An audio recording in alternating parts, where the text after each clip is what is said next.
Testing, 1, 2, 3. Testing, 1, 2, 3. Are we live? I have no idea. I am getting emails. Let me just get the levels all correct. Okay, hi guys. If anybody's watching, I don't know if any. Oh, 9 viewers. Somebody's watching. Okay, let me send the link so we can get our special guest on. Guys, let me know how the levels are in the Facebook. I've got the Facebook here. Cool. Mike's in, Jimmy's in, Bernardo's in. Guys, let me know how the levels are. Is this too loud? Usually this works fine. So right now I've got to figure out how to invite somebody. Okay, copy that. How the levels? All good. Thank you. Lee is in. Hello, Lee. Right. It doesn't matter how many times I do this, I can never remember where I'm supposed to go. Here we go. Right, let's get old Duncan in here. Here we go. Boom, sent. Right. Okay, guys. Well, welcome to the show. Hopefully, we'll be joined by a guest if my prehistoric internet allows. I hope everybody's well. Sorry, forgive me. I have to have some coffee. I'm a little bit tired. But it's Friday. It's Friday. 171 viewers. No pressure then. Fantastic. How are the levels? Yep, I'm in. Simon is in. Hello, Simon. Nando from Argentina. Oh, I got some Malbec from Argentina. I'm going to be enjoying later. Fantastic. I'm not going to even attempt to pronounce that next name. If you could write it phonetically, I presume, is that Dutch? It looks Dutch. Lee is in. Wristwatch check. Well, it's predictable. I think Duncan is in. There he is. The Duncan is in. How are you, sir? Can you hear me okay? Yeah, perfectly. How are you? Good. Yes, very well. How are you? I'm okay. You're feeling better, right? I'm getting there, man. I'm getting there. I think I still got that Barry White voice. But otherwise, I'm good. Thank you. Beardier than usual. Right. But that's all. Right. Like Pierce in that. What was that film he did when he went all beardy? I can't remember. Well, he did it at the start of Die Another Day, of course, but I think that was fake beardy. Right. I don't know. He's done it in a few things. Mm. But, Well, this is for something that I don't think is actually going to happen now for a while. So this was for a shoot next week, but I don't think it's going to happen. So right. Actually, that reminds me. I should, if you guys are not familiar with Duncan, I forget all the things you do. So producer, actor, commentator as well on Oliver Harper. I'll leave a link down below. yeah. Is there anything else? Well, the day job is actor, but yes, I also produce and do voiceover, and yes, and I do lark about on the internet as well with Oliver. So, yes. Right, cool, fair enough. Can I ask your wristwatch check, please? Oh yeah, of course. So I'm with the old Pepsi today, but of course what is it, a Schwarzkopf? Schwarzkopf, yeah. Because I've got the old top time going down here. Yeah. Nice, cool, man. Fantastic. I haven't done a Schwarzkopf for ages. It's a bit weird. I'm gonna be doing it soon because going on a little trip. But yeah, I'm not gonna mention that. No spoilers. Yeah, no spoilers. It's Dutch. It's pronounced Thijs. Okay, shout out to Thijs. So we got there in the end. Ask Duncan if you were in Emmerdale from Lee. I was, yes. 4 episodes, 5 episodes, something like that. Yeah, I was, yeah. Wow, cool, man. I said this before, but I'm an EastEnders fan. I haven't watched it for years. I'm stuck over here, but I was in that too. Yeah, it's crazy. Yeah. And in the first episode, you were telling me about Phil Mitchell's fake Submariner. He did have a fake Submariner on, yes. Yeah. a broken one as well. But I think that was intentional so that they didn't, they could set the time and it would stay. Right, continuity. But, Right. Yeah. Okay, so where should we start? Because I got to be honest, a few of the Brosnan ones, I'm not a big fan of. I love Goldeneye. Oh, how can you say that? I grew up with him, so he was my guy. But Cool. I do get the heat, on things like Die Another Day and Yeah. Well, there's not enough's pretty good, but yeah, no, I get it. Yeah. Well, I love Goldeneye. I really did love Goldeneye. And then we should kind of explain there was a bit of a hiatus after old Dalty. And actually, talking to Dalton, I did want to address one point. I think I figured out why there was a luminous dial on a blacked out PVD covered watch. I think if you want to hear my theory, do it. So I did a video. It was a pet peeves video, right? And somebody said about people wearing the watch on the inside, right? And they were talking about old people, who have it hanging down, right? For some reason. And then a lot of people commented saying, well, guys in the military, when they're holding their firearm, they have it on the inside so they can read the time and still, so it's an army thing as well, military thing. You see, Jack Bowd has done it in 24. So that's understandable. If the luminous dial is on the inside, the only person going to be reading it is the person wearing it, right? As long as you're like that, but I suppose as soon as you put your arms down, if you put that's the only slight flaw. I suppose you put it under a glove. Like normally you put it under a tactical glove or something, then you're not going to be.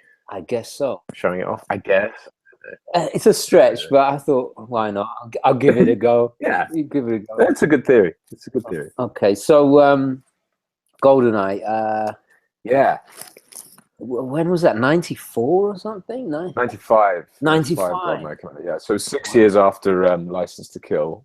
Right. And that hiatus was largely due to our friend Kevin McClory. I think again, and having sort of legal wrangling issues with Eon, over rights and that kind of thing. So I think it was, and then obviously that amount of time was too long for Timothy Dalton. I think he just decided that he wasn't going to hang around. Right. So Goldeneye was Pierce's first. It's 95.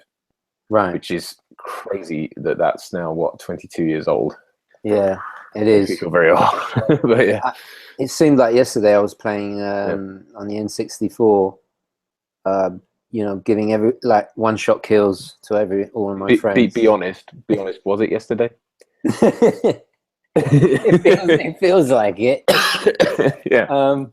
Actually, I wouldn't mind revisiting that game. Actually, talking to the game, the watch was in the game. It was the pause menu. Right, yes. It always used to knock me, and this is such a watch geek thing, but it used to knock me because it didn't have any end links.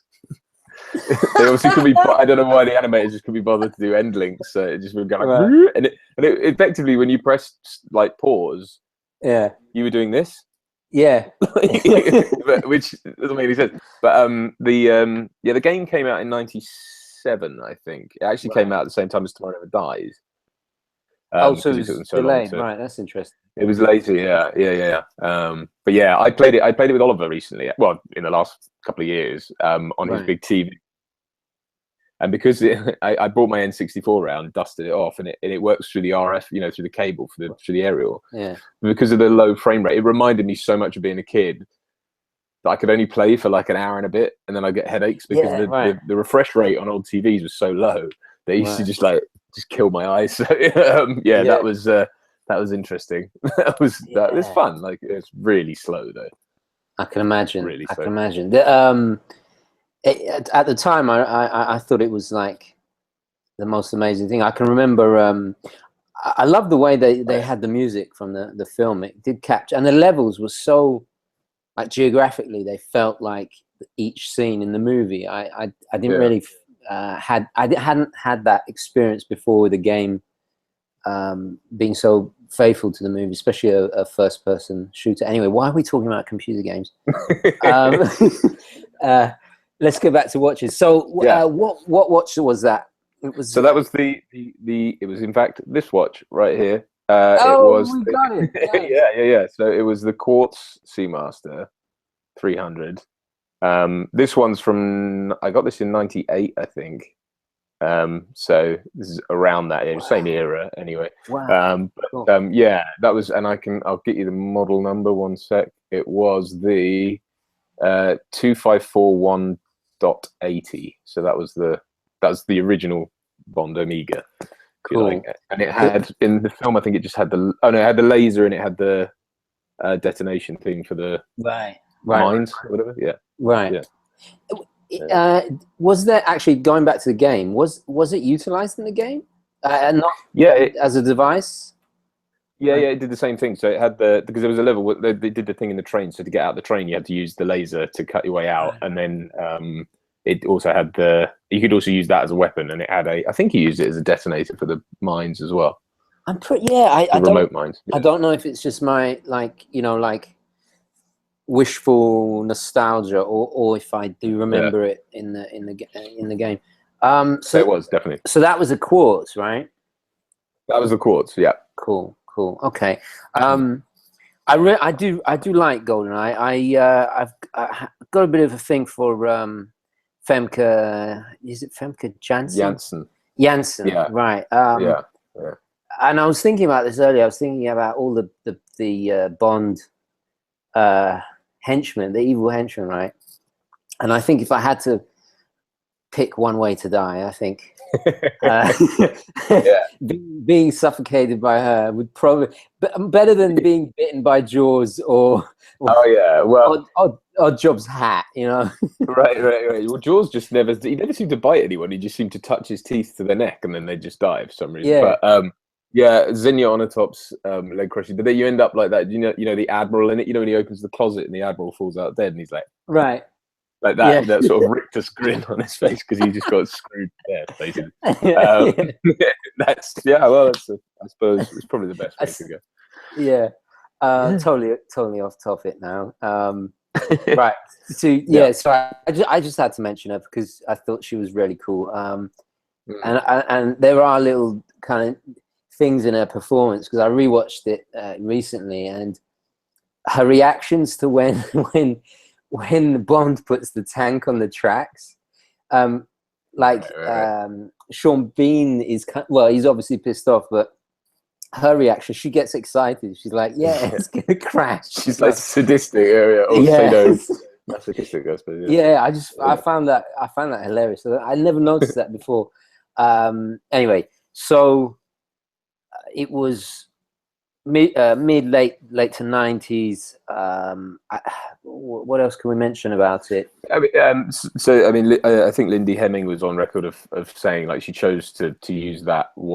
I suppose it was because there was a deal done as well. But she it was. I don't know if they chose it or if Omega chose it, but basically the idea was, it was that servicemen used to use Omega.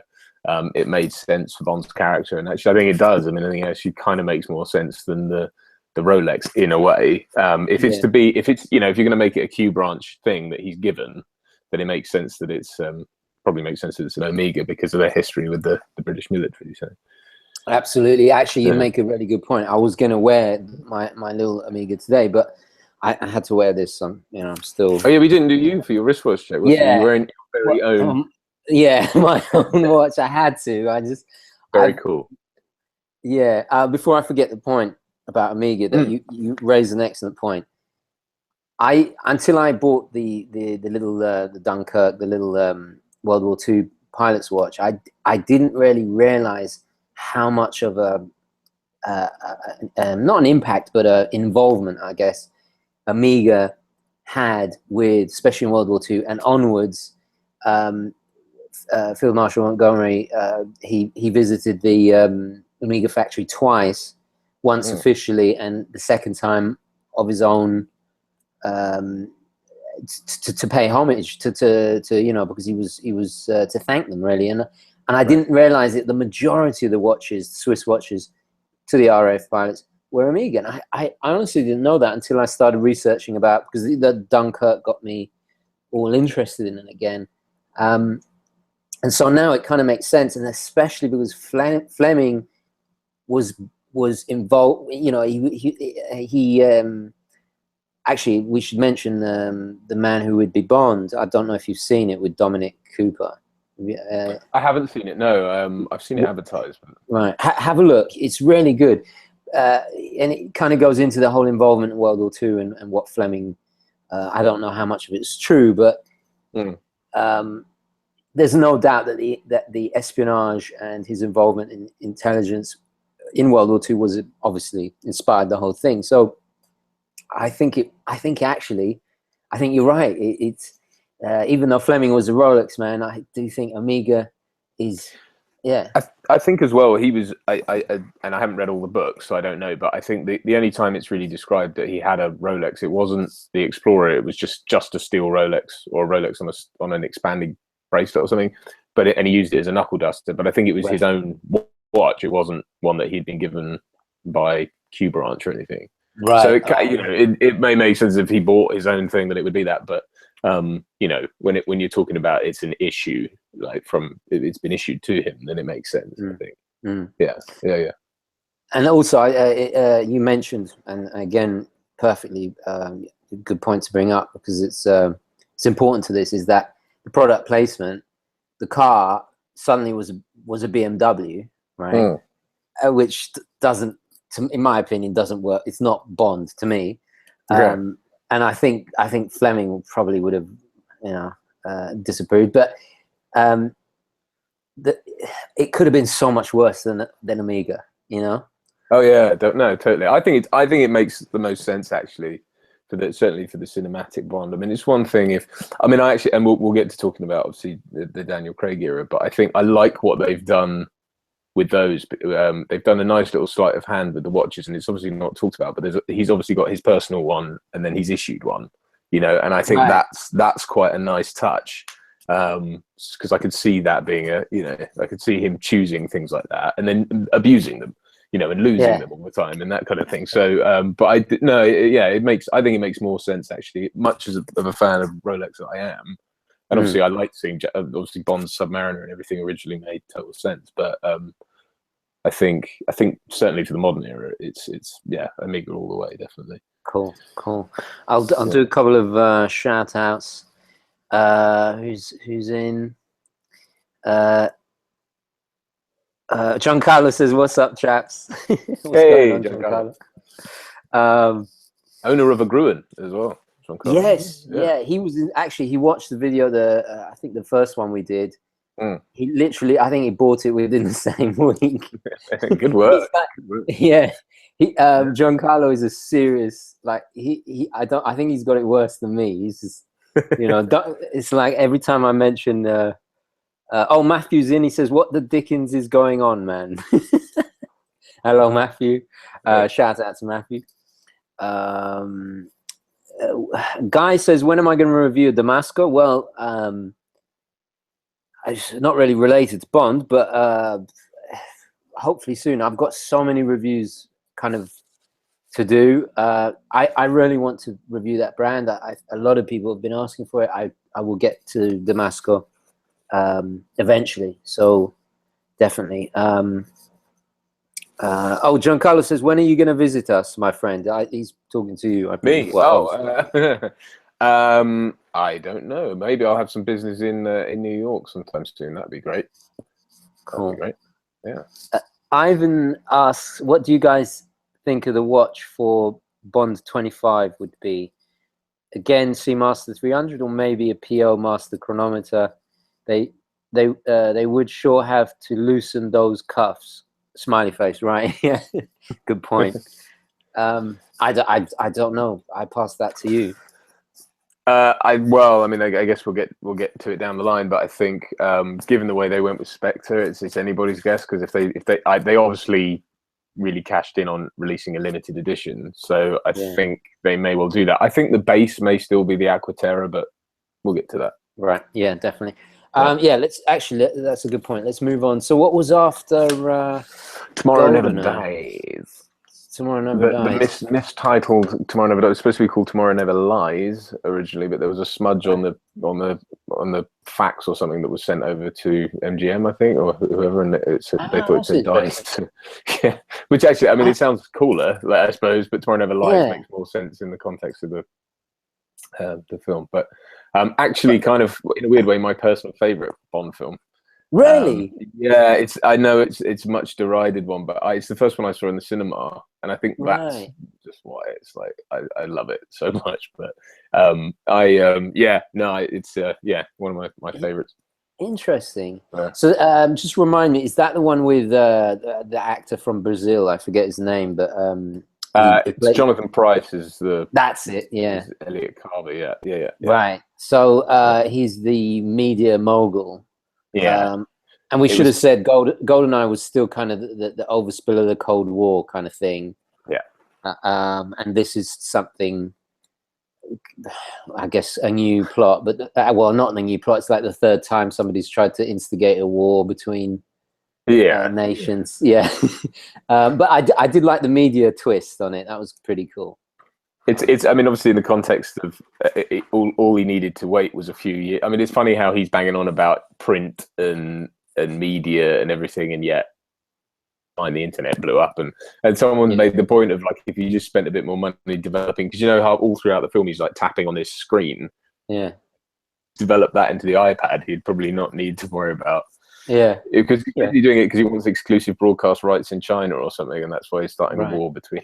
I don't know, but I just like it. I think it's a fun movie, and you know, it's. I think it's probably the last Bond movie where it was just James Bond on a mission rather than personal stakes and this, that, and the other, which is great. But obviously, it gets hard to sustain movie to movie to movie. So I presume it was a complete departure from anything written. It wasn't. Yes, in fact, I think it's the first one that had nothing to do with anything Fleming, because it was Goldeneye had the title. Goldeneye was his estate in Jamaica, but I think that was it. I think that's the first one. Right. So what was the watch? Because I can't remember that film at all. Well, it was the same Seamaster 300, but it was the automatic version. So it was the hang on. It was the 2531 80, so as opposed to the 2541. Right. So it's not exactly the same thing. It just had an ETA based. Actually, this is where I come into it. Because I bought the mid-size version, and that was my first luxury proper. Well, I had Swiss watches before, but it was my first luxury watch. Nice. Yeah. Yeah, it is for a lot of people, I think. Yeah. I think it has been. So it was ETA, but I can't even remember if it was ETA based. I presume it was because this is pre-coaxial. Sorry, go on. Yeah, they were. I mean, they were ETA based. Even the first coaxial ones that had the escapement in it were ETA based. They just they had the Daniels escapement added, but it's only the recent ones where they've done the in-house stuff. The ceramic ones. I remember I bought mine. It was pretty beaten up, and it was dirt cheap compared to now. And I was so happy with it. And it fit me perfectly because what kind of gave me the push was I saw I think it was Prince William was given one by the late great Diana. So that kind of, well, he's a big chap, and I thought, well, he wears it perfectly well. So his is a quartz as well. But really? Yeah. But my friend's got the same one. He's got the quartz one in mid-size, and it fits him really well. Yeah, it doesn't. They don't actually. I mean, if you think about it, you see them in the wild. They don't look that small. Yeah. Unless you got like if my dad's got one of these as well, and he's got huge wrists. He didn't even have the bracelet sized when he got it, which gives you an idea. And his is a full size one. So, but it looks like ridiculous. And when I had my Panerai, I put it on him, and it looked tiny, which blew me away. So he's got huge wrists. They don't. I mean, the mid-sizes generally look absolutely fine, I think. Yeah, fair enough. I guess it's all relative scale to the wearer. So anything.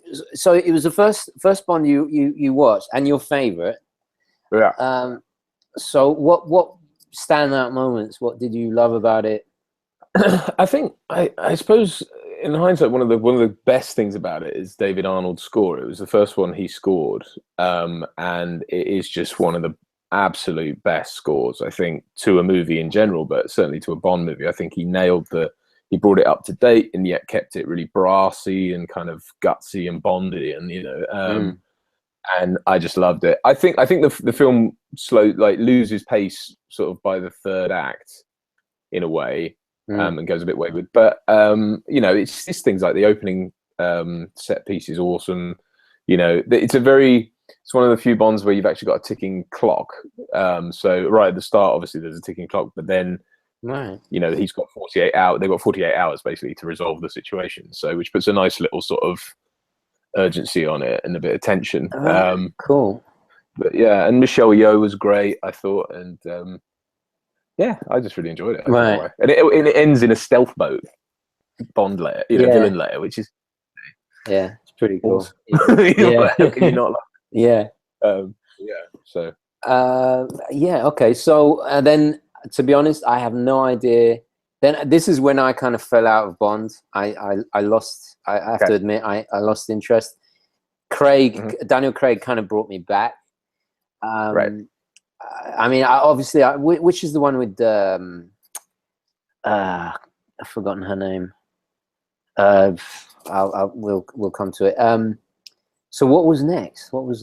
So after that, Tomorrow Never Dies, you had to watch, and it had a little remote mine or a little detonation charge that you could. I don't know if you want to list the gadgets or not. Yeah. Good point. Yeah. Anyway, and then it was The World Was Not Enough.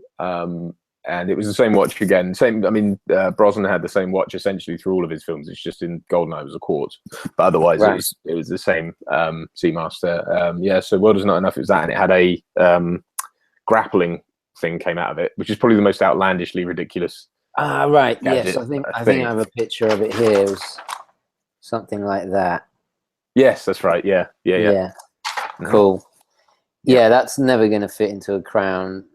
Yeah, that's ridiculous. Well, I don't think it came out of the. I'm not sure where it came out of, but it's like it's more the point of like that. I mean, I suppose it's tough enough, but holding your whole body weight on that bracelet and flying up to it, I can't see it, but whatever, it doesn't matter. And having all the space in there for that and the movement and everything. But it's James Bond, so who cares? Right. But, was it always blue? Yeah. Was it always blue at this? It was always blue. Yeah, always the same one. Always this. Yeah, same. Because I don't think they did the only black one they did in sort of 98 or 99 was the GMT that they did, and then they made the black one with the kind of more Speedmaster bracelet and sword hands. Right, which was wonderful. I actually sold the little mid-size, and I went for the chronograph 7750 based chronograph, and it was big chunky thing.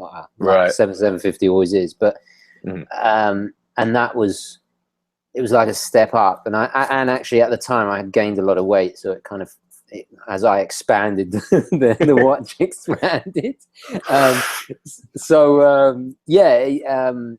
They had a chronograph version as well, and that one. Yeah, I did like that. I had that for quite a long time, actually.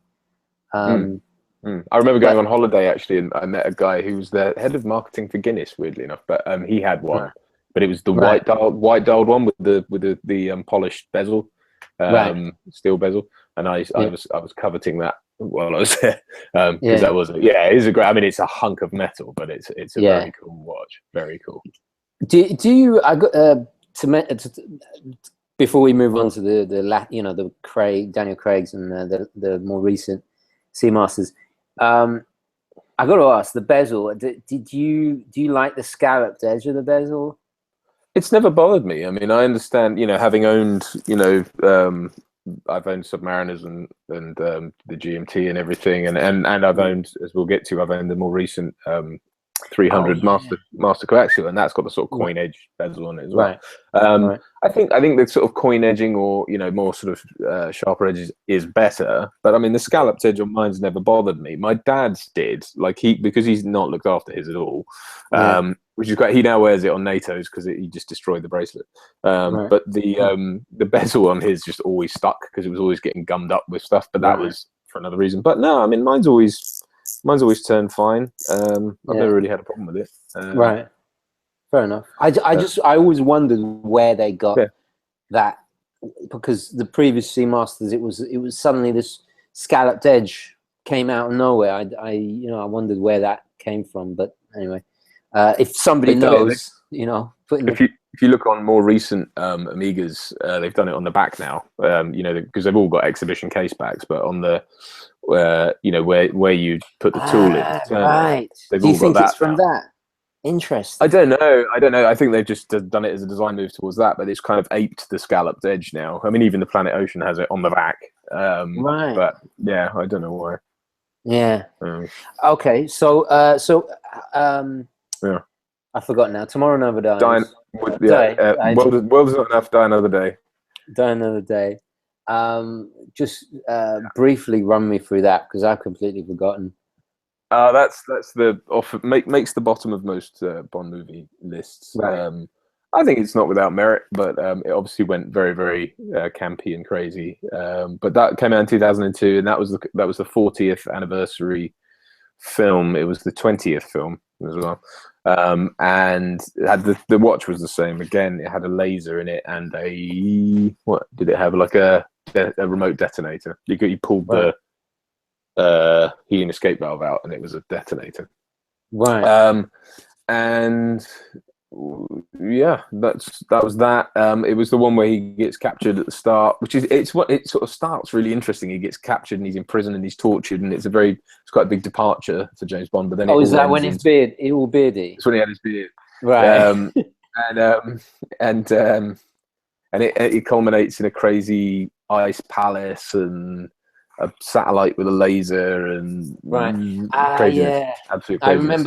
I remember getting kind of tired by the car chase with the ice, and I was just like, this has gone a bit too far, It was back in an Aston Martin, though. You have to give it that. Yeah, that's true. That is true.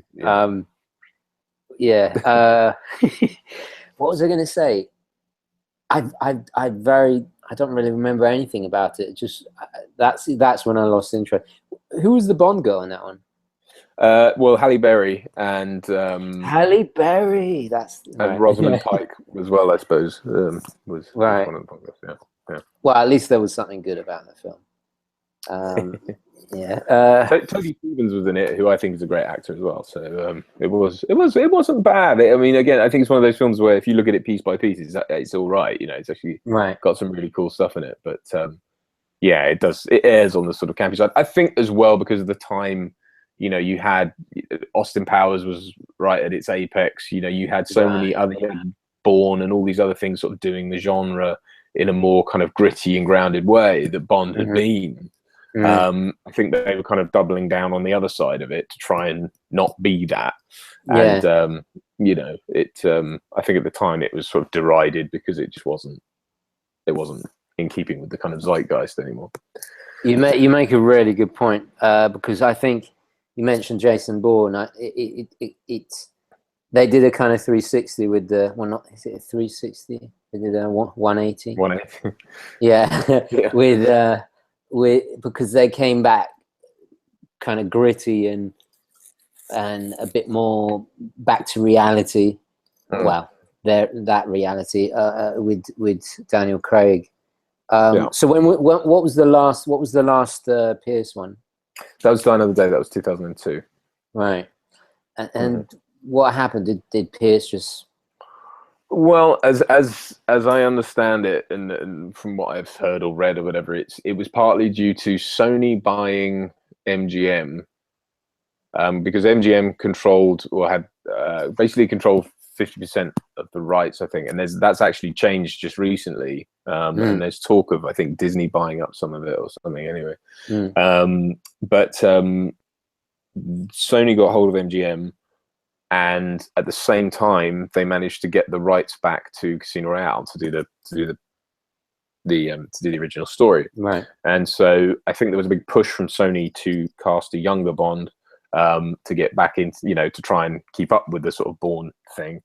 And obviously, if they were going to do Casino Royale, you know, at that time as well, by sort of 2005, you know, you had Batman Begins. The kind of reboot thing was sort of fairly, right, you know, established. Right. So I think there was a real push to say, right, let's do Casino Royale. Let's do it with a new Bond. Let's, you know, let's cast younger. So, and I don't know how old Pierce Brosnan would have been there. Like, I guess in his mid to late 40s, I guess. Yeah. And actually, sorry. Sorry about interjecting, but before I forget, because I'm so forgetful. When I was doing the thumbnail art for this thing, I was looking at pictures of Pierce and to choose which one I'll have on the thumbnail, and you could see he was starting to go grey already within. And he looks so different. And all the pictures of him holding the gun, he has this kind of like, can't be bothered even to aim it, you know. he has this look, you know. Okay. Yeah, I guess. In the beginning, he's all like, you know, like ready. You know? It's funny you say that, because if you do compare him from Goldeneye to Die Another Day, there is I don't know if it's a lack of energy or if I'm not sure what it is, but he does age noticeably. Sorry, Pierce, that's a horrible thing to say. I love you dearly, I really do. And I hope I will work with you one day. In fact, I know people who have worked with you. But and by all accounts, he's a lovely guy. So, yeah, I suppose it was, you know, for considering he was only James Bond for 7 years, which by most standards, or by, you know, is a sort of moderate amount of time. But he went. I think he took it on when he was 43. So I guess he would have been getting on for 50 by the time he was supposed to. I think wasn't he supposed to? Dalton wasn't. There was something I forget now.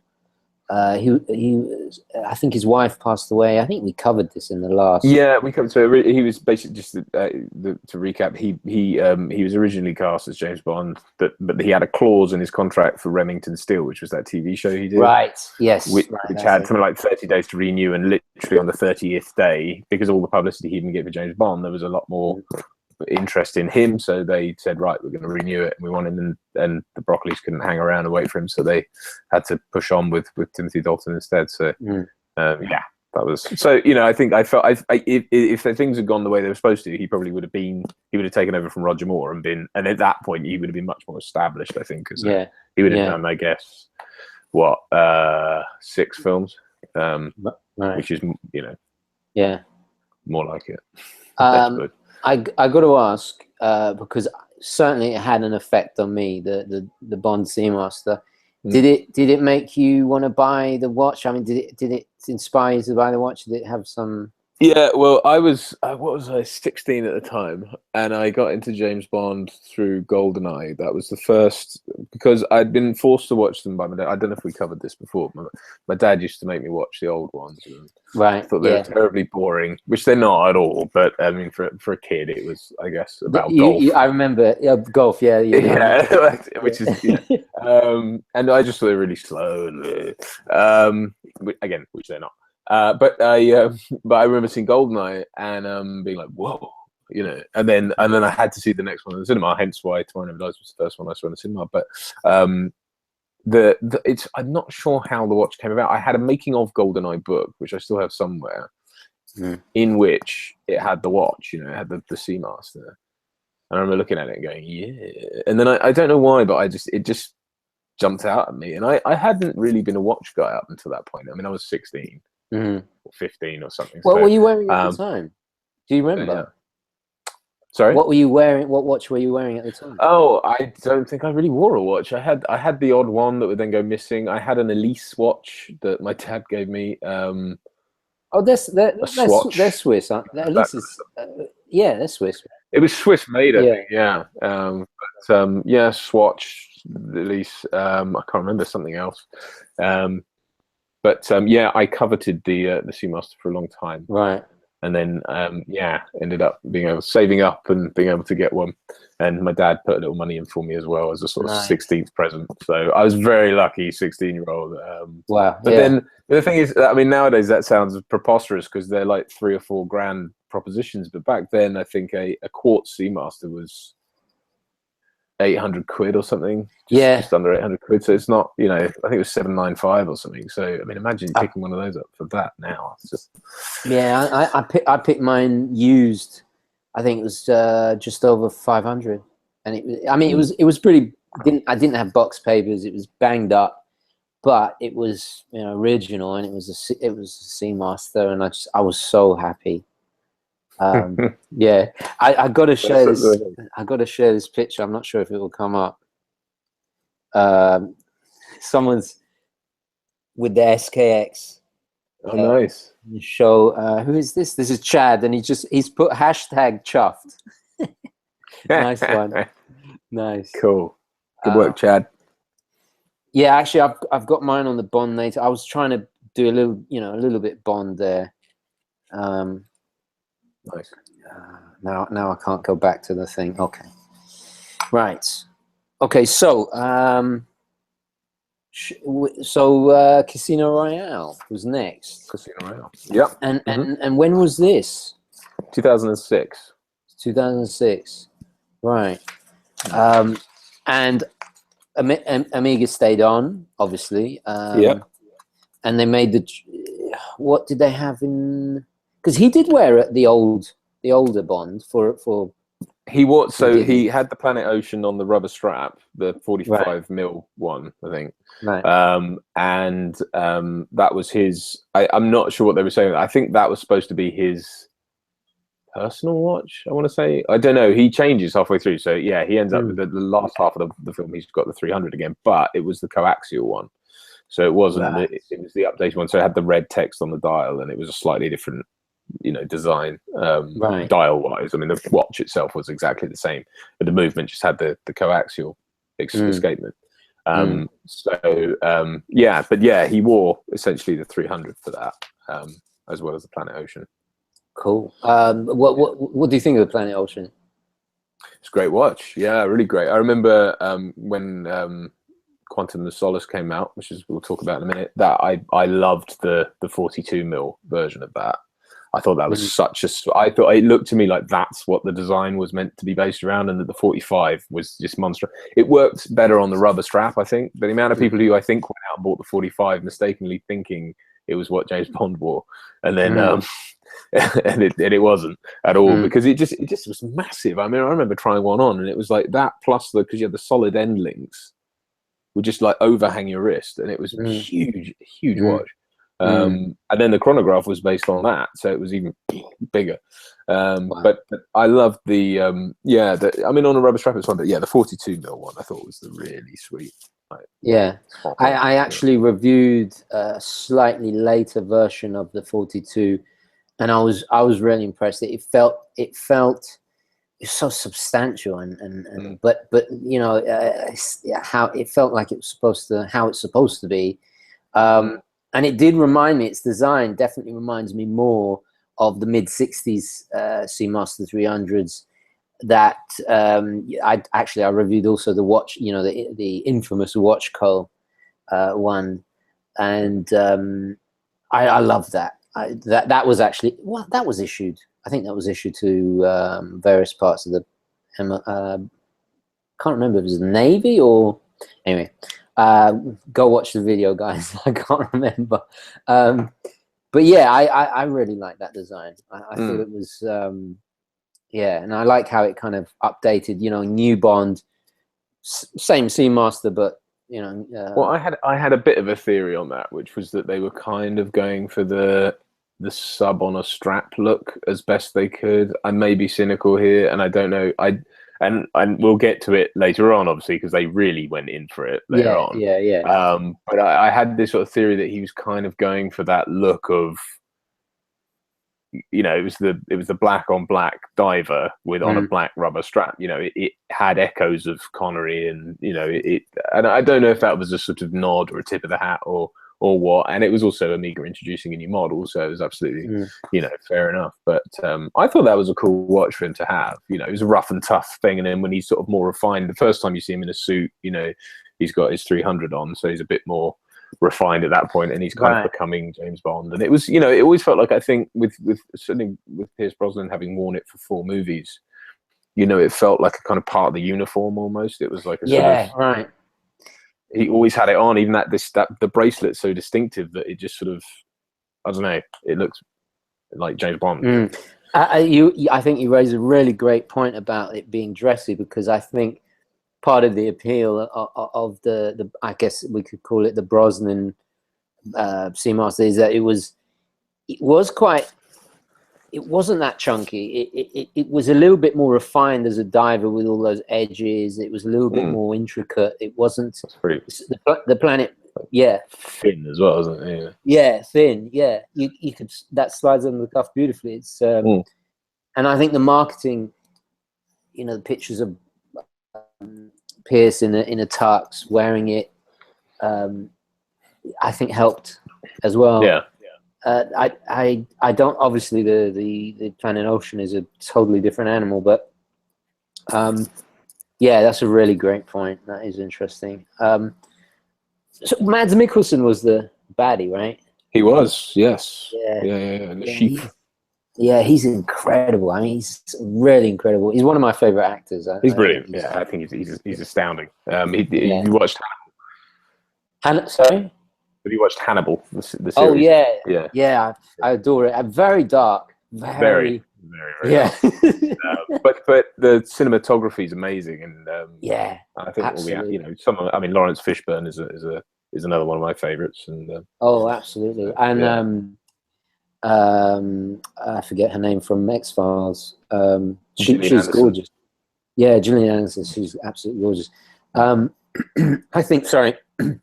While we mentioned Hannibal, it was one of the first TV series that, even though I could hear it perfectly fine, I put the subtitles on and rewatched a whole scene just because it was so beautifully written, and some of it kind of goes over your head the first time you watch it. So there's so many levels to the writing, because obviously you got the high-powered psychologist just tearing people up with his words. He's able to, I was fascinated with the writing of that show. Anyway, why were we talking about that?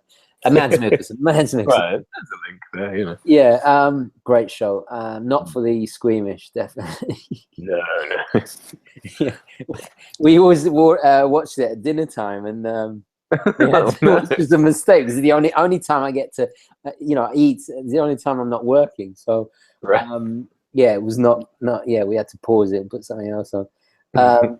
Anyway, yeah, back to so Mads was the baddie. I thought he was great. He's wonderful, yeah. Well, Daniel Craig was excellent. Of course, yeah, absolutely.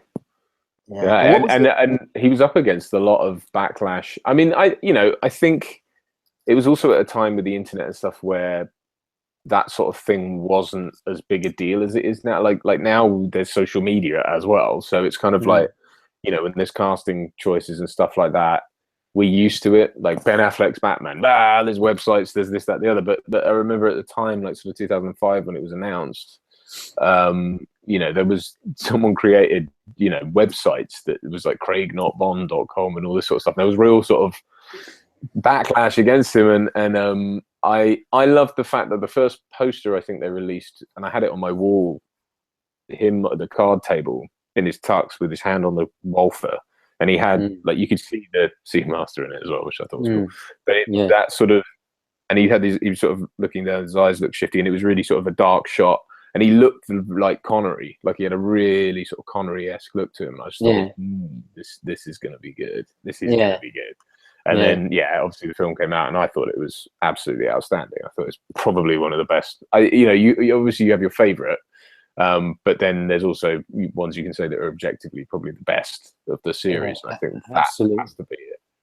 Absolutely, and I think also physically he's somebody that's quite intimidating. I don't feel scared of Pierce, but Daniel Craig, I wouldn't want to piss him off. I wouldn't want. He's not. I wouldn't say because I've been in his presence, obviously, and I didn't. I found him intimidating in as much as he was just really cool.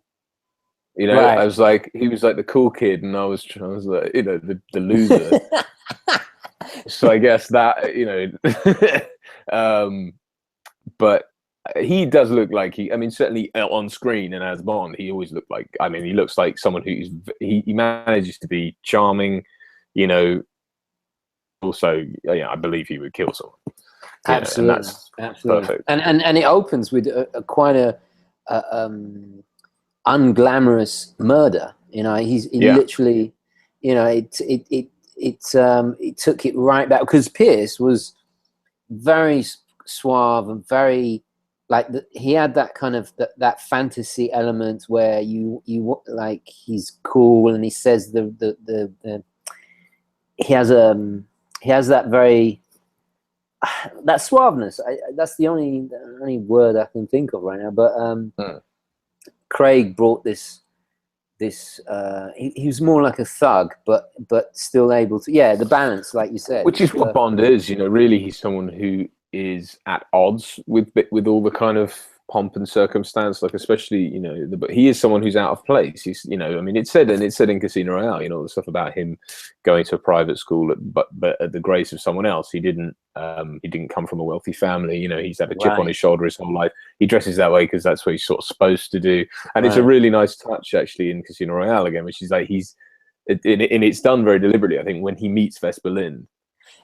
It's she's the one who teaches him how to dress properly, because she says to him, by the cut of your suit, you went to Oxford or wherever, and think human beings dress like that. And then she gives him a dress, a dinner suit and everything, or a dinner jacket. She's dinner jackets and dinner jackets. This is the latter. So and then from then on, he starts to dress more like James Bond, but then he quits, obviously. But then by the end, he's in his 3-piece suit and he's dressing more like she would tell him to dress, So, but I always feel like he's someone who wears those sort of things with disdain. He's not someone who's, that's why I always find it funny when people sort of criticize the cut or criticize the choice of wardrobe for him. It's like, but you've got to remember, he's not wearing it because he loves walking around in suits. I think he wears them anachronistically, and I think he wears them with disdain for it, but I think he but by the same token, he likes to wear stuff that's good, that's high quality and everything. But so Casino Royale was the one that conversation in the train took place about the watch. Do you feel it kind of broke the fourth wall a tiny bit, talking about products? I think it perhaps undermined the scene a bit. I think it's one of those things where I think I do understand it. I think that Omega were nervous because it was the first time that there wasn't going to be a gadget in the watch, so there weren't going to be any sort of glory shots of it doing something.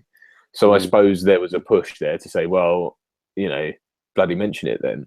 It's funny how that, I think it's a bit of a ham-fisted way to do it, by going like, Rolex? No, Omega. And it's like, because you're kind of giving too much credence to your competitor that way. It's like saying, well, of course you would naturally assume it's a Rolex because everyone knows Rolex, right? And then you're kind of just giving them free airtime when really you should be. I suppose it was a little dig at the fact that he used to wear them.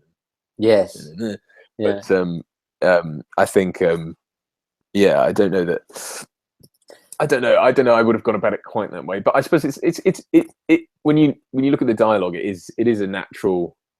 She's getting him, it's another way of getting him. It's like, she talks about, was it XSAS types with easy smiles and expensive watches, and she's like, what's that? And so you've just fallen into my stereotype of exactly what I'm talking about. So I think it makes sense for the characters. I'm so glad. I'm so glad we remembered to talk about that, because if we had missed that out, we'd cancel it, delete. Thumbs down. No, like everybody, like. How many people actually? 282. Cool. Wow. Nice. What was I going to say about that scene before I forget? Is I also like the way it kind of highlights the relationship, not just in the movie, but in our real world, that Omega have with Rolex, this rivalry, and how it's. I kind of liked it, and I thought that was. I thought it was clever bringing it up. Maybe a little bit on the nose, but it was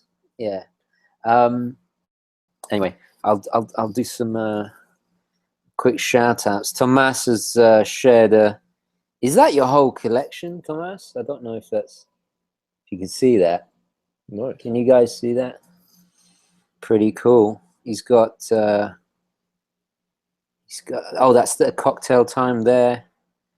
I'm not sure what that vintage piece. My God, somebody's got he's got a niche smartwatch milled from glass. Wow. It's like some ridiculous thing. Hang on, I'll turn the brightness up. Sorry, I've got low battery, so it's like it's got. Can you see that? Yeah. Wow. Okay. It's crazy. Did you make that yourself? That's from Joseph. Shout out to Joseph. Tomas, please tell me what is in your collection. It's some very tasteful pieces. Matthew's on the gin and tonic as always. I should have made martinis. Actually, I didn't know what martini. I should have done that. I've got all the stuff here. Damn it. Cool. If you want to do that, go ahead. No, I don't. Well, it'd be noisy, and I'd be away for a while. So right. I've got some very nice single malt here. That nice, very nice. There's a picture here from Asif, and he's actually. I spot a Rolls in the background, but he's next to an Aston Martin there, wearing his Planet Ocean. That's the chronograph there. Very nice. I love that orange. It's really cool. The orange is great. Yeah. Craig didn't ever wear one with an orange bezel, did he? No, just black. Yeah, just black. And he wore the one without the. So it was with the white numerals on the dial rather than the orange ones. Right. They used to be able to, I don't know if you still can, but you should be able to get the black bezel, but with the orange. Because you've got the markers, the numbers are written on the dial as well. That's right. I hope you don't mind. I'm going to pour some Malbec. Right, well, I'll join you, shall I? Yeah. Get on the hard stuff. Yeah. So just be professional and drink while you work. Yeah. How very Bond of us. Yeah. Right. Guys, if you're having a drink, because over here it's it's almost coming up to 6. Salute, chin chin, l'chaim, shkol. Cheers. Cheers. Oh, wow, that's the good stuff. Right. Scotch. Oh, a bit of Scotch there. A wee dram. There. Oh, lovely. I'll put hairs on you. Autumn. So what was next? What was after? It was Question of Sport or Quantum of Solace. The easy to pronounce James Bond title, which was taken from a Fleming short story. What was it in? I can't remember the name of the book. Anyway, it was from is it in The Spy Who Loved Me? I think it's in The Spy Who Loved Me, because The Spy Who Loved Me is a story that's told from the perspective of, not from Bond. It's different. Anyway, but there's a story in it about a couple who had a relationship that they couldn't find their quantum of solace or something. Anyway, was the point, which was there was not one little part of the relationship where they could take solace in anything. So that's where that comes from. In film, it's not really. I don't think, apart from the organization is called Quantum, but it doesn't have much of a tie to the thing, except that Bond, I suppose, is searching for his quantum of solace in that he's lost everything, and right. I guess he's right. And just remind me, because I haven't seen that one in Donkeys, but just remind me of the basic plot. What was the baddie doing? The baddie was Dominic Green, played by Mathieu Amalric, who's a French actor. Oh yeah, he's excellent. Yeah, if you watch Munich, there's actually 3 Bond actors in there. You've got obviously Mathieu Amalric, Daniel Craig, and what's his name? Damn it, that's going to annoy me now. Is it an old fella from Moonraker? He played Drax in Moonraker. Yes, what is his name? Yes, I know exactly who you're talking about. I can't remember the actor's name. He's also in Ronin with. He's in Bobby. Yeah. Great actor. Yeah. So what was? Yeah. Sorry, I totally. So he's so it's the only time where a Bond film was picked up from where the last one left off. So basically, it opens with that car chase, and he's got Mr. White in the boot. The frustrating thing about that is that they changed wardrobe suppliers and costume designers for Quantum of Solace. So the idea was, I suppose, that he had, the end of Casino Royale where he shot him in the leg. He does the James Bond credits. And I think the idea was that he had then bundled him in the boot of his Aston Martin DBS, that they gave him a new one, but I don't know why, because he totaled the other one, but whatever. And was then being chased by the bad guys trying to get away. But because they'd changed costume designer and changed wardrobe supplier, he was then he was in Tom Ford, so he was in a different suit. And they'd obviously tried to approximate it, but it was a 2-piece rather than a 3-piece. It was a different pinstripe color. So me being a total loser, I was obviously like, I was like, that's not right. But yeah. So at some point he changed that and changed watches as well, because he's wearing a 42mm Planet Ocean in that, and it's the only Daniel Craig one I think where he's got the same watch all the way through. Because I think in all of them, bar that one, he's got 2. Yeah. Okay. So what was? I'm not familiar with this one. Somebody, Joseph said Drax, Michael Longsdale. There we go. Thank you. Yeah, thank you. Good Joseph. call. Cheers, Joseph. Yeah. Joseph has the most insane. What did you make that, Joseph? I'm really curious. Oh, he's put a link. It's the Snake edition. It's Life Clock 1. That's pretty cool. George has shared a wristwatch check-up. He's got the new Commander Bond there. Yeah. Okay. Those are really limited. I forget what the amount was, but usually they do 7,007, don't they? I think on limited edition pieces. Right. I think. I don't know what they've done on that one. Yeah, that's cool. I love the NATO strap. Well, of course, I love the NATO strap on it. It's the proper Bond NATO, isn't it? Because it's got the sort of burgundy borders around the 2 center stripes. Yeah. Thomas answered. He said it's a full collection. I have It's not the full collection. He has a Ripley and an SKX as well. Good man. That's cool. Oh, he has a Saab. I presume the 033, Cocktail Time, Squally 1545, Hamilton Khaki Field, and he's waiting for a NATO for that, and the Seiko SARX 013. I'm not familiar with that one. I probably know it if I saw it, but wow, that's a cool collection. Very cool. I have to say, I think at some point I've got to get a Hamilton, because they're starting to put out some really cool pieces. Yeah, really definitely. Cool pieces. Yeah. I saw a friend of mine had a beautiful Hamilton.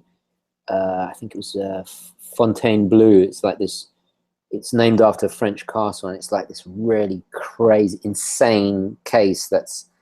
It's shaped like it's not oval.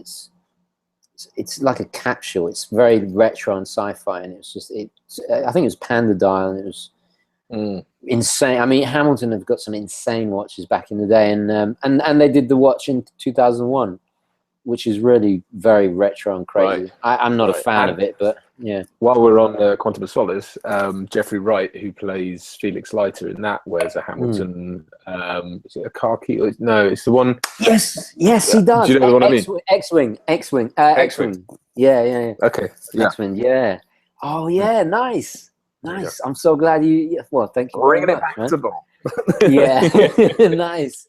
Oh, that was perfect. He's a great actor as well. So he was Felix, right? He's the new CIA. He was Felix Leiter, yeah. Only in the first 2 Craig movies, referred to by name in Spectre, but not seen. Right. But yeah, cool. Yeah, I'd love for them to bring him back, because I think he's fantastic. Yeah. Yeah, he is. Yeah, he's a really amazing actor. What was next? What was after? Forgive me. This era. I kind of caught. I came back in with Casino Royale. Then I lost it again. Came back with Spectre. Okay. Well, they had a 4-year kind of period, which they will have had by the time the new one comes out again, actually. But between Quantum of Solace, Quantum of Solace 2008, and then 2012 you had Skyfall was the next film.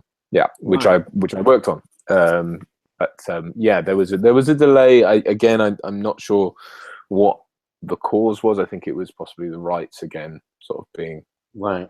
Oh yeah, sorry, I meant to say Skyfall. Yeah, I love that one. I thought it was great. So and you worked on it. Yeah. So you got to see behind the scenes, which is pretty cool. I did. I got to see the sets.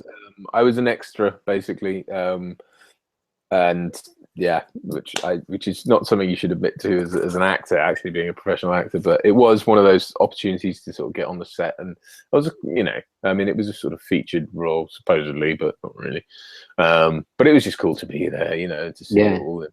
So I was on the kind of MI6 set, right, and which was really great. But yeah, I remember seeing, because it was right at the start of the shoot. I think we were in week 3 was when I came on to do it, and I remember like trying to check out what she was wearing, and it was, I kept seeing it from distance, and I was like, "What is that? What is that?" And it looked Rolexy, because I was like, "Oh, it's got the kind of, it looked like an oyster bracelet." And so I was like, "Oh shit!"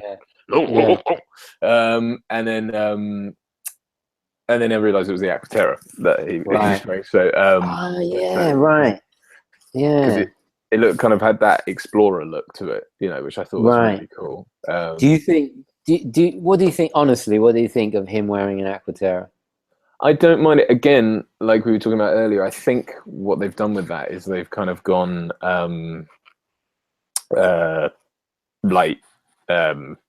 that's his personal watch, right? And then he's given because I think the thing with Skyfall is he starts off with the planet Ocean, doesn't he?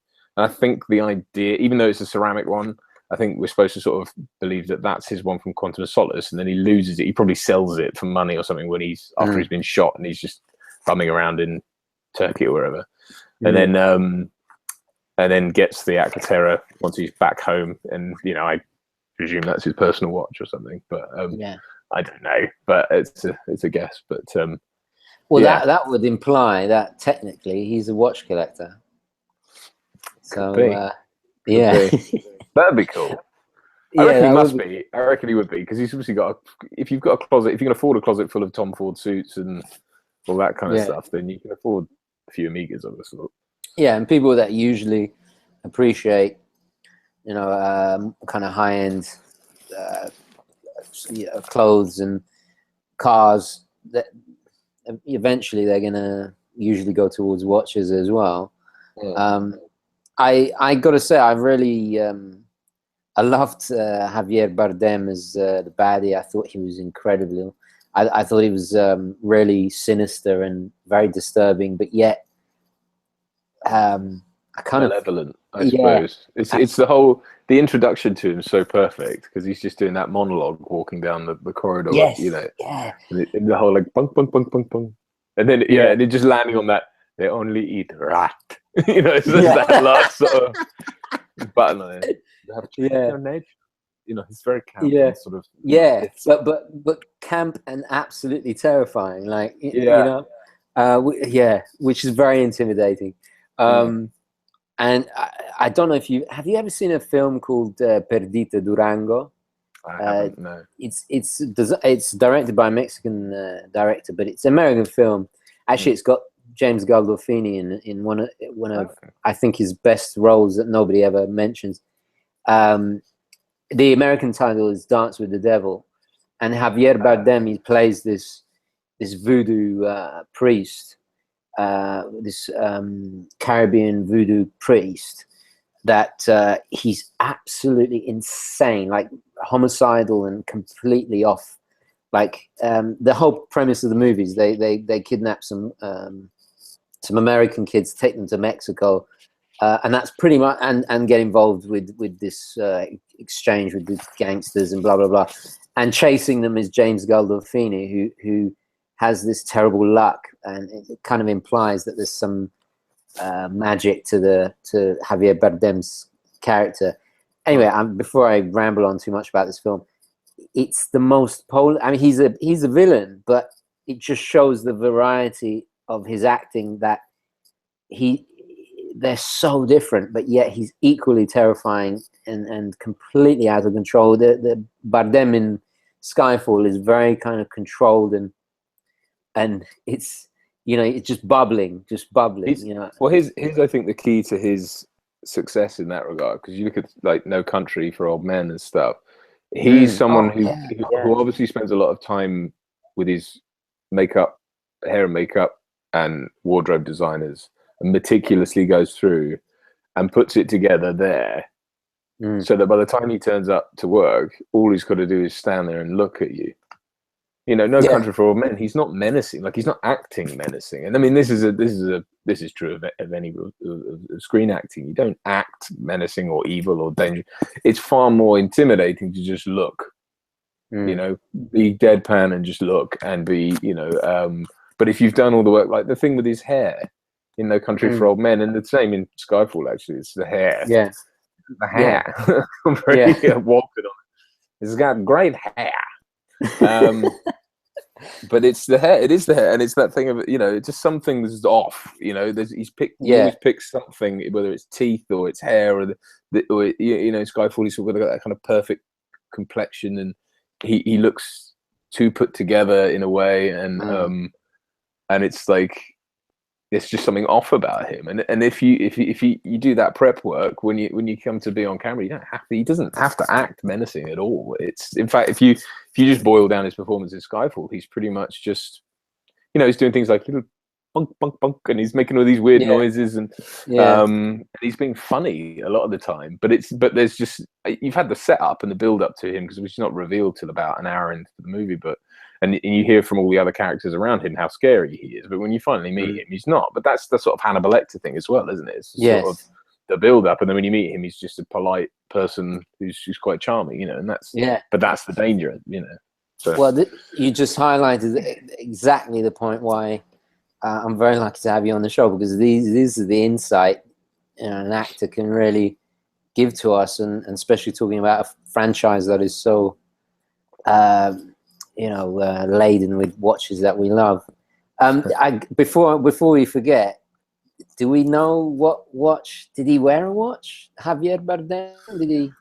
He did, I think, but I don't know what it was. I mean, it may have been a Swatch group watch, more than likely. I mean, you do see them scattered throughout. Like, obviously, Hamilton, I think, is Swatch owned, isn't it? Yes. And you see other Omegas through things. I can't remember what watch Le Chiffre wears. It's. I was about to say that. I did know at one point, and then I've totally forgotten it. I think it was Hamilton as well. It's a sort of Art Deco square cased one. Yeah, that's what I'm thinking. Yeah. Most likely something of the Swatch group, like you so rightly said. So okay, so just remind me quickly. What she was wearing in Skyfall? Who? Bond. Bond, yeah, Daniel Craig, yeah. So it was the ceramic in-house Planet Ocean, and then the in-house Aquaterra. Right. Okay. Cool. Okay. And then we haven't really mentioned all the special editions they've made from the movies. So they started doing that with Die Another Day. That was the first one where they actually made a special edition. Yeah, sorry, I should have mentioned that then. I think the first one, I can't remember if that was the one. Yeah, that was the one I think they did with all the 007s across the dial. So it had, instead of the wave pattern, it had 007 all over it. Right. That was a sort of 40th anniversary one. Our good friend Joseph, who's become almost the third guest in our show, he said I had a buddy in London who worked on the film sets for the Bond movies, which is pretty cool. And what was the watch from Russia with Love, worn by Robert Shaw with the piano wire in it? I don't know that was a... I mean, it was obviously a very heavily modified one. I don't know which watch it was. That is a good question. Question. Thomas shared a picture of the SARX 013. So I'm presuming it's a Japanese domestic model with a beautiful tapestry dial there. Very, very nice. Yeah. Love that. Yeah. It's gorgeous. So there we go. I haven't reviewed that. I'll have to have a look. Okay, cool. So what was after? It was Spectre, and then pretty much cool. I do like the opening with the the Day of the Dead. Yeah. Yeah, that is epic. I'm a big fan. I'm a big fan of Spectre. It's sort of been kind of derided by a lot of people now. In I don't know why. I mean, I think it's in a lot of ways I think it's as good as Skyfall. I think the thing that most people have objected to is the whole trying to tie it all together, Right. and make like Blofeld his brother essentially. Right. Which I get, but I don't have too much of a problem with it. But I just love it. As I think the film itself is it's incredibly well shot. It's a beautiful looking movie. I think it's very well acted. It's got some really nice moments in it. You got the return of Mr. White. You got, Dave Bautista's the villain. Yeah. It's such a good looking movie. And I think it's. Sorry, go on. Sorry, I do apologize. No. Go ahead. You mentioned Bautista. The fight in the train was pretty epic, and in a way it was kind of, because there's always a fight in a train, but it was nice to see it a little bit. Even that was updated. It was even more like I could almost feel every punch. It was great. I did enjoy that. So, what did you think of Christoph Waltz? Is it Waltz? I think it's Waltz. Waltz or Waltz, yeah. Waltz as the baddie, as the villain. I thought he was great. I thought he was his usual sort of again, someone who, you look at him in Inglourious Bastards, and he's someone who it's all about charisma, and it's all about and that's what's scary about him, because what he does. He's evil. And I think what I guess they did was just sort of get him that as Blofeld. I think it works. It would have been nice, I guess, to see more of him. Not really supposed to see too much of him. In a funny way, I mean, obviously references Donald Pleasance because he was the first sort of actor to be revealed as Blofeld. And but I think Waltz is a really good choice for it. And I really liked it. So. And what did sorry, what were you saying? I was just going to say, what did you think of it? I preferred Bardem, but that's just because I love Christoph's work. I feel like he's an incredible actor. Yeah, I totally agree about that. I don't think he was as memorable as some of the earlier villains, and I kind of feel that you mentioned Inglourious Bastards. He's played that it's become his thing. That's how I see it. Get too critical because he's extremely talented, but I thought he was great. He's very funny. I find him, he should do more comedy. I think he's quite comedic. Anyway, actually, you owned. Did you own the? I think you owned the. I remember you saying you owned the most recent Seamaster. Oh yeah, sorry. Yeah, well, bringing it back to watches. Yeah. So in that, obviously, he has the Aquaterra, but he had the. Again, I think you're supposed to sort of say this is the Skyfall Aqua. This is his personal watch that he's carried over, even though it's the more up to date one with polished center links and stuff. But yeah, he gets given a sort of. Now this is the first time where they've done a limited edition and actually made it the watch that Bond wears in the film. So it was the 300 Master Coaxial, but it was they tinkered with it, so it had a different bezel. It had a 24-hour bezel rather than a dive bezel. Did it have a different hand or something? It had a lollipop. It had a lollipop second hand, which is probably my favourite thing in it. Because even though that's harder, I mean, it's technically worse because it's much harder it's less accurate because it's round and you can't see what it's pointing to, because the one I had the regular one.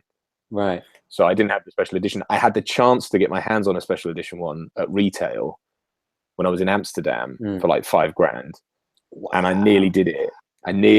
But I couldn't get my bank to transfer the money to the bank there in time to buy it. And it was the last day we were in Amsterdam. We were flying back like first thing the next morning. And I was like, So I didn't get it. But I would have loved to have done because it's a great looking watch. But the standard version is perfectly good. And I bought that. And then, of course, put it on a NATO. You know, I got a bought NATO, put it on that. Yeah. It looks pretty much the same anyway. But yeah, and then the other difference was the dial they removed on the standard one, you've kind of got that 12 o'clock and then the Omega logo. They got rid of the 12 o'clock, sort of 12, and they increased the size of the Omega logo and put it up higher. And I think that was done probably so that when you look at it on screen, you've got a bigger Omega logo. Probably. Oh, really? Interesting. Yeah, I reckon that's why they did that. Because why else would you do it? Like, it's just, you know, it's probably just so you've got a bigger branding thing on it. But that's okay. But the key thing was they put it on that NATO. Right. Yeah. Which I think was cool. I do think it's cool. Yeah, and it's not only is it current with, I don't want to say trends because, well, it is. Even the fashion watches, you'll see, you know, Daniel Wellington's on NATO. Oh, my battery's dying. Sorry, 1 second. No worries. Plug yourself in, man. God, I was doing the whole show without a battery, without plugged in. That's better. God, thank God for that. Yes. What was I saying? The NATO thing. Yeah, it also works with trends because I see fashion watches with NATOs, but at the same time, it's functional and it's going back to its the roots of what it's supposed to do, which I liked. I think Omega were smart because they released obviously their own NATOs, and they were the first company really to have a line in branded luxury NATOs. I mean, they are horrendously expensive. Yeah. That, you know, they're sort of, I think, 150 odd to 200 pounds, which is ludicrous for a bit of nylon. Yeah. But yeah, I agree. I mean, they're very nice, but you know. And they were cheeky, you know. The 300 has a 21mm lug width, which is like, which is really annoying because all my NATOs were 20, so I had to get a 21 or whatever it was. And I think the one they sell is actually 22, if I remember right. I don't think they actually make it, or maybe they do. I can't remember. Anyway, but I was loathed if I was actually going to go and buy an Omega one, so I bought a Zulu diver one. Which was brilliant, and had the thing for me. The thing I loved about the Omega ones was they had a floating.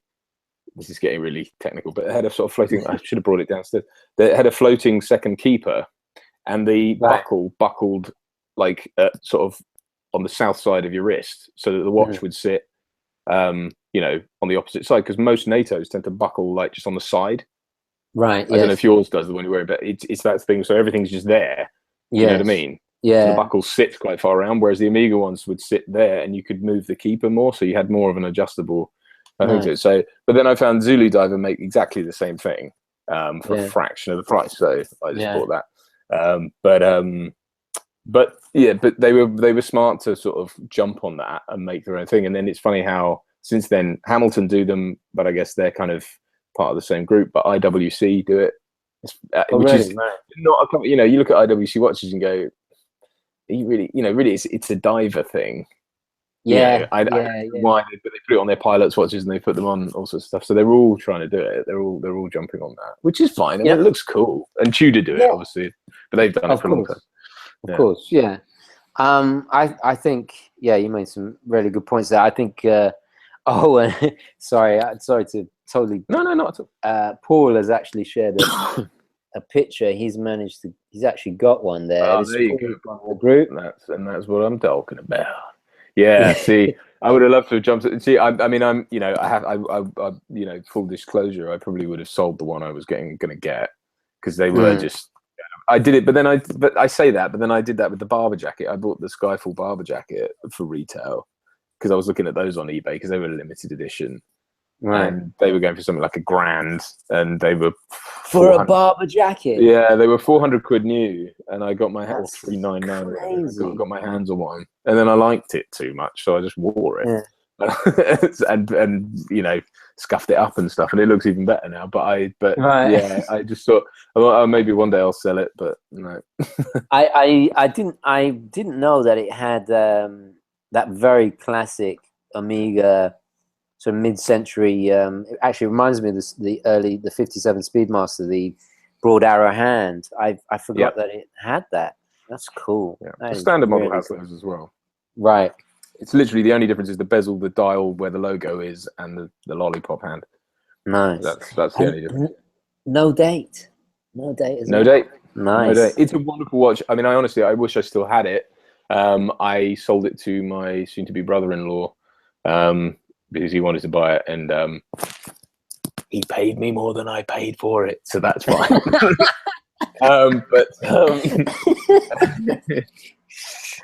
Nice. I was not watching, but I got him into watches. I got him really hooked on watches, and he ended up buying. He bought a Hulk. He bought Milgauss. Oh, nice. He bought a Tag Twin Time or whatever. Yeah, he got the bug big time. So cool. which was cool. Yeah. So, but yeah, and he most likely he's watch. probably watching. He'll probably see. It's one of his. Well, maybe it's one of his. But he did say he loves it to death. I mean, it's because he felt like with his Hulk he never wore it because he didn't. It's just too valuable, and he liked his Milgauss, but yeah, he said that 300 was probably his favorite watch, and I was like, yeah, it's mine too. But anyway, it's a great watch, and I might see about getting another one at some point because I think as well, especially on the second-hand market, there's such good value, and that movement is beautiful. Like if you look at it, I know it's all machine made or whatever, but it's really nicely finished. Does it have an exhibition case back? Yeah. Yeah, they all do. Even the Planet Oceans do now, which is incredible for a watch that's rated to 600 meters. Wow. But they all do. That is cool. So yeah, what was the diameter? 41, I think, on those. 41, someone will know. Right. Yeah, I should know. Let me see if those are cool. Yeah, I could certainly see myself buying one of those. But the thing is, man, you put the bracelet is really nice, but obviously got the polished center links. But it's a really hefty, chunky bracelet, but it's really nicely sort of done, and it's beautiful. But it's a strap monster. You stick it on a NATO, and it wears smaller. It wears perfect when you put it on a NATO, or you could put it on a sort of a chunky calf skin. Like you could do anything with that watch, and it would look amazing. Yeah, nice. So, yeah, it's got a very classic. I'm not going to say minimalist, but it's a clean look that is going to be versatile. Yeah, it's very cool. Very cool. Yeah, the last thing I need is another diver. I need one because I've only got one now. You've only got one. One diver now. Actually, you mentioned about tool watches, and I think that's something we should mention. We were having a conversation a while ago, and we were saying how because you're kind of interested in the Zin, and hopefully I'll lend you my Zin so you can get a feel for it. And I adore them because in a way they and I'm probably going to get flack for this, but they remind me of like what Rolex used to be before they were luxury items, before they had to go into that. They're just an unabashed tool watch.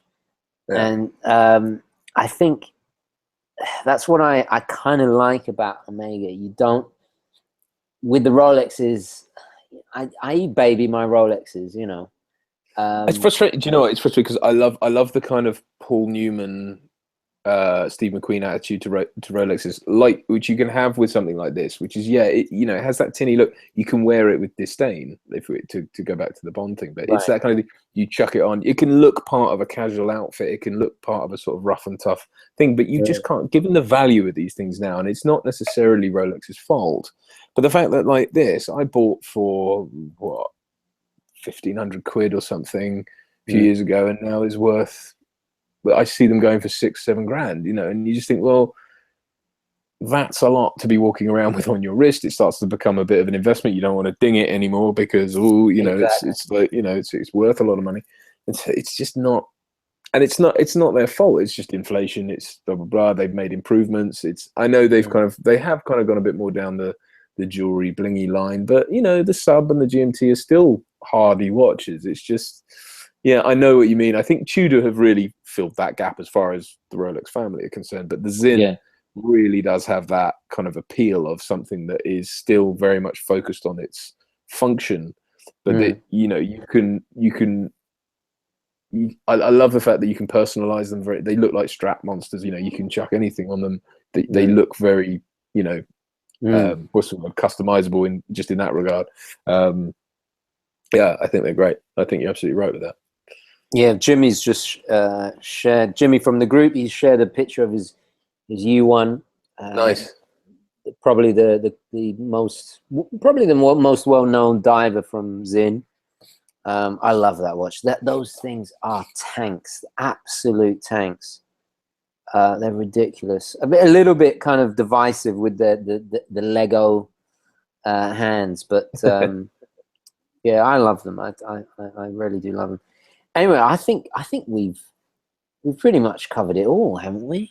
I think so. Well, we've got to the end. We could speculate on what's to come, but let's be honest, I have no idea. I mean, I'm sure the Aquaterra will be back, probably. Is that what you think is going to be back? I think so. I think it'll be his thing. And then what I think they'll struggle to do is to do sort of another. Q gives him another one.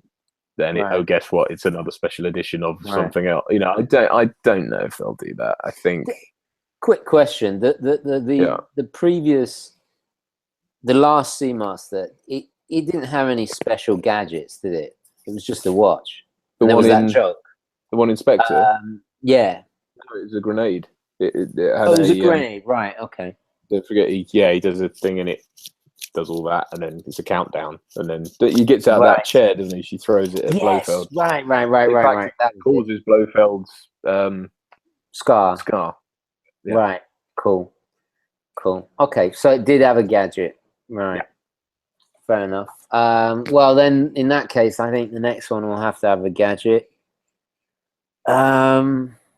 Yeah, I think they'll bring out. I think they're going to milk it. You know, I think they're going to bring out another special edition. Looking at their Speedmasters, Omega. I don't think anybody brings out as many special editions as Omega. I think they will, and you know, I think who cares? I think it's great anyway. Yeah, I think they're great watches. And this is the last in the series. A little bit sad, really. There you go. Bittersweet. Yeah, bittersweet. Yeah, fun. Yeah. Well, thank you, Duncan. I think this is a perfect place to wrap it up. I'll just say thank you to everybody watching. Please don't forget to like this video, comments, opinions, all the rest of it down below. Thank you very, very much for watching. And actually, Duncan, we'll have you back. I'm going to come over to London and we'll do, I don't know, we'll figure something out. That'd be great. Yeah. Okay, guys, I'm going to leave it there. Thank you very much. Okay, ciao.